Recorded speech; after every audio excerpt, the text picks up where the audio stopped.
In this video, we're going to cover what I believe is the last big hurdle before commercialization for Aduro. And you're going to see why I think that's the case and what exactly are like the difficulties remaining. And the company is Aduro Clean Technologies, ticker symbol ADUR if you've forgotten about it. So this is, again, I use this graphic a couple of times if you've seen my other videos, but this is just to show you what the process is that Aduro has to go through to go to commercialization, which is where the money is. And yeah, we are at this step, and I'm going to explain to you why I believe this is the most critical step in this whole chain and why I think this is so important. And we are currently, literally living through it as the pilot plant is currently under construction and commissioning. And we're going to see pretty soon whether, it actually works as expected or not. And after that, by the name of this video, this is the last critical piece. And after that, it's pretty much commercialization. So why is the pilot plant so critical, in my opinion? Well, the problems with previous recycling technologies were mostly three things. Getting consistent and good feedstock, toxic byproducts, and scaling up the plant. And we're going to go through one by one for Aduro, how Aduro is handling these issues. So the feedstock is not a problem for Aduro, as no super clean input stream is required, as Aduro can take pretty, dirty streams on. And as the tech is modular, there are no big supply chains for input needed. So the reactor can be built right on site of the waste producer. So, this makes it way, way more flexible. So acquiring, the proper amounts of feedstock is not an issue. And here's just a little bit of an overview. And the problem with pyrolysis, for example, which is like the main competitor in chemical recycling, is that these contaminants carry through into the crude oil product, requiring extensive, expensive chemical post-processing before entry. So, if you have a dirty input stream, so if your feedstock is dirty, your output is going to be dirty.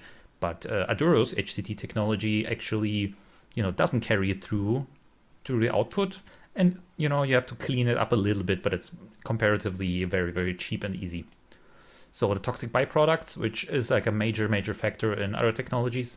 So for example, here at the bottom with pyrolysis, you see that the pyrolysis oil has quite a bit of contaminants, and then you have to do expensive post-treatment to remove all of that. While with Aduro, the contaminants are already removed right away in the chemical recycling step. So, just very light post-processing, which again makes everything cheaper and better. And of course, the yield for Aduro is significantly better than the competition. And of course, the last step that, screws up most companies is the scaling up. And this issue we can't dismiss right away like the other two for Aduro. This is the critical piece that has to be proven, non-negotiable. Aduro has to actually show that what they're telling us is going to work. Now, of course, we have good reasons to believe that this will actually work. But, for example, because other techs often failed in this step, for example, with pyrolysis, it relied on heat to break down the plastic. So it's like pretty much a very, simple, I wouldn't say simple, but, straight away you just pretty much heat the plastic up. That's pretty much it. And as you scale the reactors up, the heat distribution in larger plants is going to be quite different, right? So imagine like the volume is going to get significantly larger, but how do you heat up like a large volume of plastic up? Like, in a distributed and uniform way, right? If you have like the heating on the outside, then the inside is not being heated, and then it have different temperatures, and this can be pyrolysis quite temperature sensitive, so you're gonna hit the right spot, etc. Like, in short, unforeseen failures that you don't have with a smaller reactor that you have with a larger reactor. But Aduro doesn't have these problems, and because they use way lower heat, for example, and it's water-based, which distributes all this load way better. And this is the critical piece. This is the most critical piece of this whole video, the most important line. And that is that Aduro's pilot plant will use standard commercial equipment, where scaling ratios have been known for decades, which means the pilot plant is going to use the same equipment as the commercial plants, just scaled down. And all these scaling factors and ratios have been known, which means that if the pilot works, the demo commercial plant will also very likely work. Because the commercial plant that will produce all the money is just the pilot equipment just scaled up, and maybe multiples of them side by side. So there is no new technology that has to be invented. There is no unproven prototypes needed. Everything is using commercial equipment. And all these scaling ratios, you know, or if you want to feed like 10 times more product through, or the diameter has to increase 3.5 times, the temperature has to be this and this, and, you know, it's all known. So this, you know, vastly de-risks the company if the pilot works. So that's why I made this video, because this is the critical piece.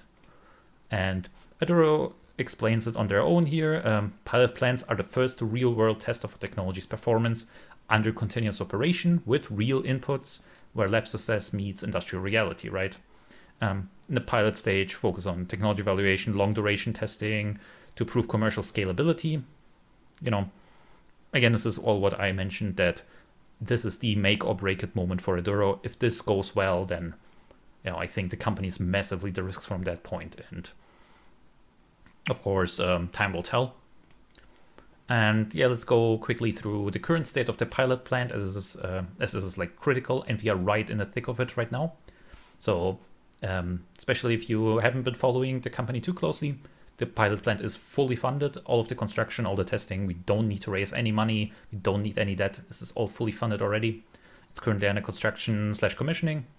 And this whole construction, verification, initial tuning is expected to be completed by mid-December 2025. Now, of course, you know, it might be smaller delays. There have been some history with Aduro with like small delays, maybe like a month later, maybe it will be like, you know, mid-January or something, but, you know, it should be in that rough ballpark. And the step after that is what Aduro calls integrated operations, which is pretty much collaboration with focus on production. So that means, you know, all their collaborators and partners will come in, tell them, give them like feedstock, and then they're going to tune all the parameters so they get the desired outputs, right? So a lot of like tinkering and fine tuning and screwing around with it, and we're not really sure how long this is gonna take. This is just a rough estimate that we expect that they were gonna announce like major results in Q1 or maybe early Q2. But, you know, maybe after they run the first run through that in like mid Q1, they will already announce it, or they will wait until they got like a comprehensive results, and it might be like middle of Q2 or something. But, you know, it should be something like that in that range. Of course, things can change in the future, right? Yeah, and we as investors want to see the results and the yields on both clean and dirty plastic streams. So we're gonna have to pay attention to that and see if the results line up with their previous results, which is what we would expect, because the chemistry is the same, it's just scaled up. And we should focus on unexpected delays, complications, issues, downtimes, because this would indicate that something is, you know, not going as expected, right?